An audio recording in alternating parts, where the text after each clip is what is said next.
There can be so much pressure to have the perfect job, the perfect partner, sometimes even the perfect life. But where is God in all of that?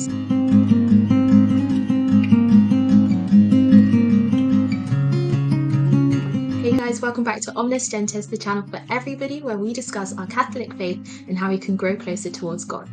In today's video, we are going to be discussing, is there room for individualism in our faith? Now, the key word here is individualism, not individuality.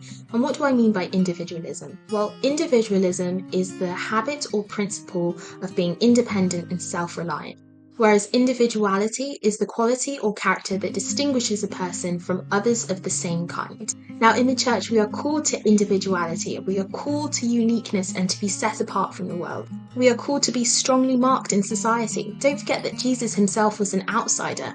Once he began his ministry, everybody knew who Jesus was. He was set apart from those around him, which is why he gained so much attention and so many followers. Jesus had individuality. But the danger of individualism, not individuality, is that it can lead us into habits of thoughts and behaviour as though we are God. You may be familiar with ideas around a growth mindset or self-development. It pertains to continuous flourishing. It's very forward-thinking. It's not a bad thing in and of itself because it allows us to set our sights on goals and destinations, make plans, great, except for when we try to navigate our lives in the absence of God, pursuing some sort of illusion of paradise which starts to look a lot less and less like God's plan. Individualism fosters a mindset of self-reliance, self-confidence and self-reassurance.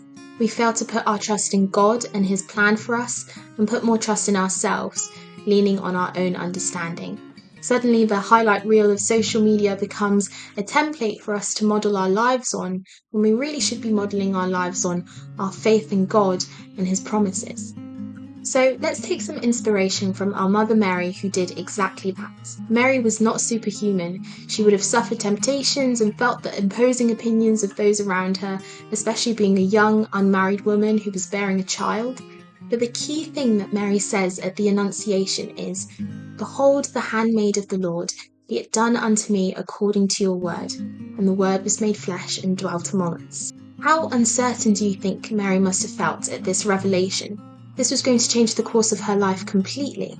But although she may have felt uncertain, or even slightly fearful, she was certain in her faith. Mary chose to put her reliance, her confidence, and reassurance in God, not in herself.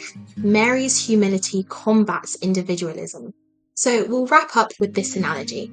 Let's take one of the most beautiful and famous paintings in the world, the Mona Lisa.